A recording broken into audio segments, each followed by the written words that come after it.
Assalamualaikum warahmatullahi wabarakatuh. Perkenalkan, nama saya Wafa Nabila Nursid, BP 19110024.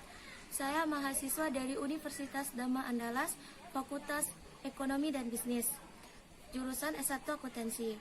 Adapun tujuan saya membuat video ini yaitu untuk memenuhi persyaratan ujian akhir semester mata kuliah Statistik Ekonomi.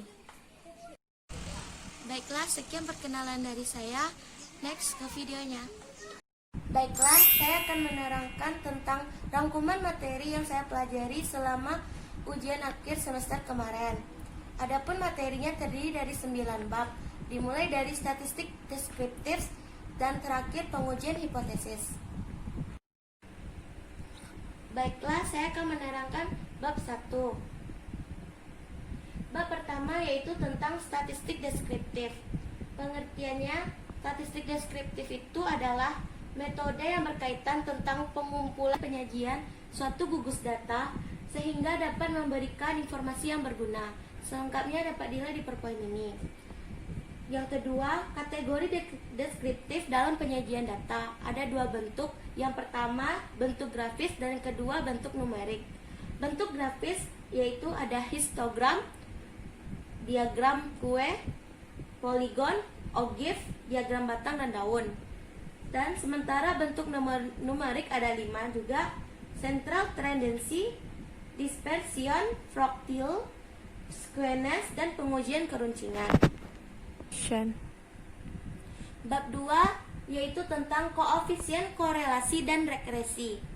Adapun pengertian korelasi yaitu analisis untuk mengetahui seberapa kuat atau lemahnya hubungan kedua kejadian atau peristiwa. Maksudnya di sini yaitu kita dapat mengetahui kuat atau lemahnya hubungan antara variabel-variabel. Dan yang kedua yaitu pengertian regresi. Regresi yaitu analisis yang digunakan untuk melihat pengaruh antara 2 atau lebih banyak variabel. Maksudnya di sini yaitu kita dapat mengetahui apakah ada pengaruh di antara 2 variabel tersebut. Pada bab 2 ini, kita juga mempelajari mengenai jenis-jenis korelasi dan macam-macam hubungan korelasi. Adapun jenis-jenis korelasi yaitu pertama ada produk momen, kedua point serial, ketiga serial, dan keempat rank order. Dan macam-macam hubungan korelasi. Yang pertama, hubungan positif. Maksudnya di sini yaitu nilai X dan Y sama-sama naik.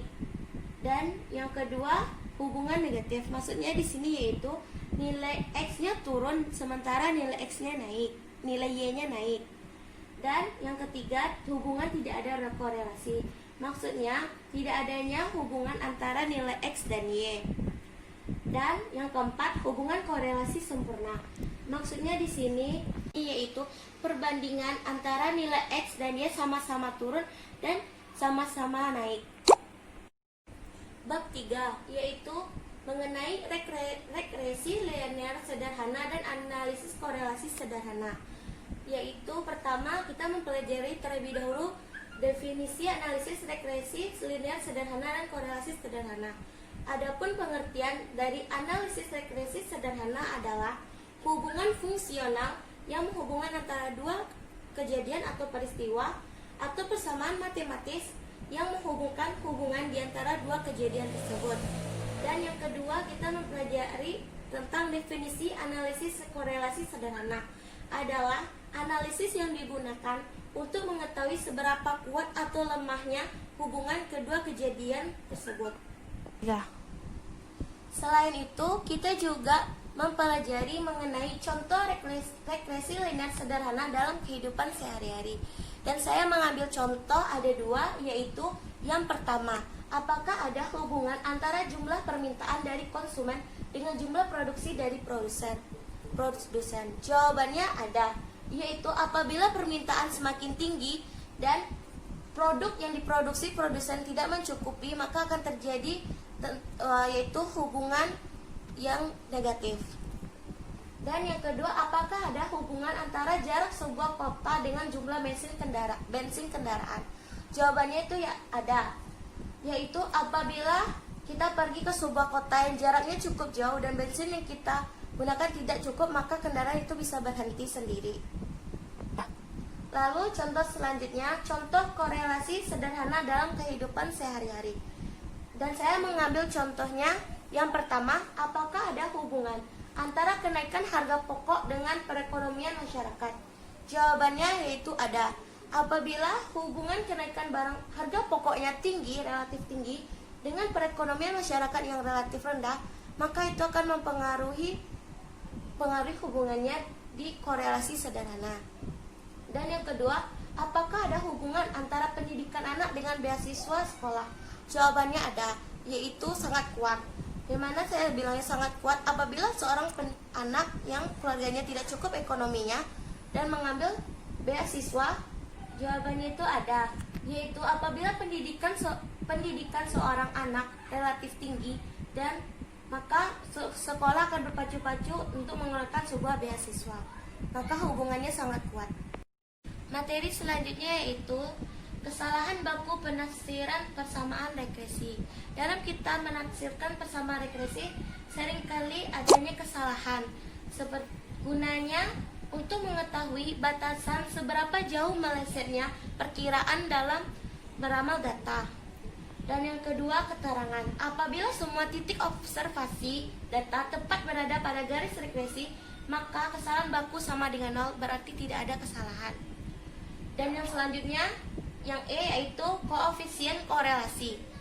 Indeks atau bilangan yang digunakan untuk mengukur kekuatan dalam kurung, kuat, lemah, atau tidak adanya hubungan bahkan sempurna hubungan antar variabel. Nilainya berkisar antara min 1 dan 1. Jenis-jenis R dilambangkan yaitu korelasi ada 3. Yang pertama, jika nilai R-nya negatif, maka variabel berkorelasi negatif, berlawanan arah. Yang kedua, jika R bernilai 0, maka variabel tidak menunjukkan korelasi.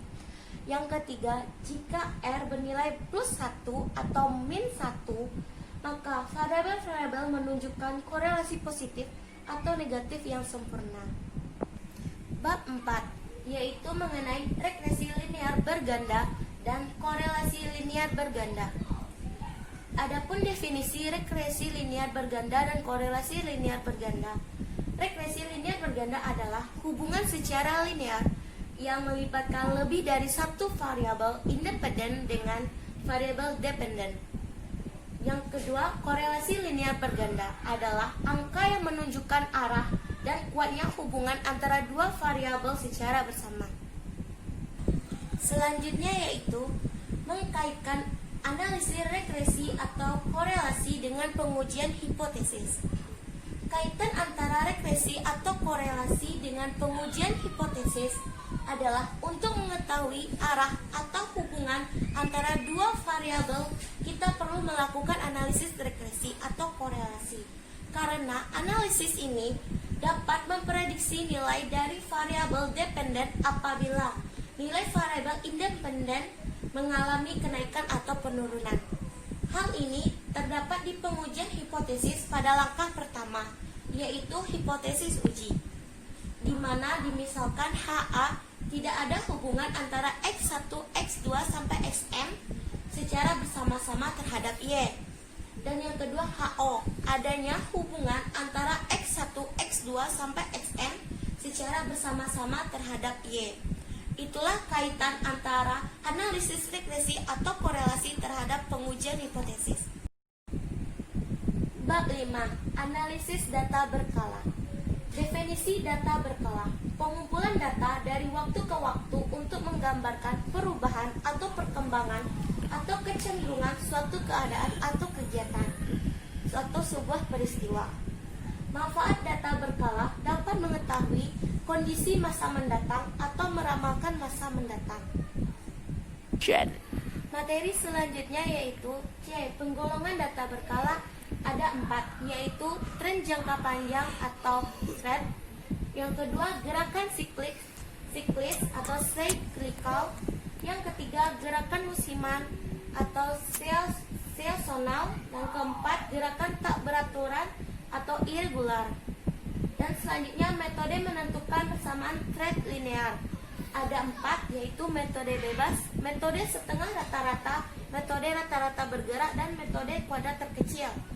Dan yang bagian E, persamaan non linear, yaitu ada 3, trait kuadrat, trait eksponensial, dan yang terakhir trait lainnya. Bab 6. Sini ada 3 hal yang dipelajari. Yang pertama, pengertian distribusi normal. Pengertiannya itu salah satu jenis distribusi dengan variabel acak yang kontinu dan terdapat kurva atau grafik. Dan yang B, sifat distribusi normal. Yang pertama, adanya grafik simetris terhadap garis tegak. Yang kedua, grafik selalu berada di sumbu X atau fungsi X besar dari 0. Dan yang ketiga, mempunyai satu nilai modus. Dan C, ciri-ciri distribusi normal. Ada 3, yaitu yang pertama, kurva memiliki satu puncak tertinggi atau puncak tunggal. Yang kedua, standar deviasi yang menjadi penentu lebarnya. Dan yang terakhir, rata-rata terletak di tengah distribusi dan distribusinya simetris di sekitar garis tegak lurus yang ditarik melalui rata-rata. Bab 7. Pengujian hipotesis. Dalam pengujian hipotesis, kita mempelajari terlebih dahulu pengertian hipotesis sendiri. Hipotesis adalah suatu anggapan yang bisa benar atau tidak, atau salah, atau mengenai sesuatu hal yang dapat dibuat. Untuk menjelaskan sesuatu hal tersebut, kita perlu melakukan pengujian. Langkahnya ada 4. Yang pertama, menetapkan hipotesis HO dan HA. Dan biasanya HA ini tidak berkaitan antara X1, X2, Xn, tidak ada kaitannya. Dan yang HO ini adanya kaitan X1, X2, Xn dengan Y.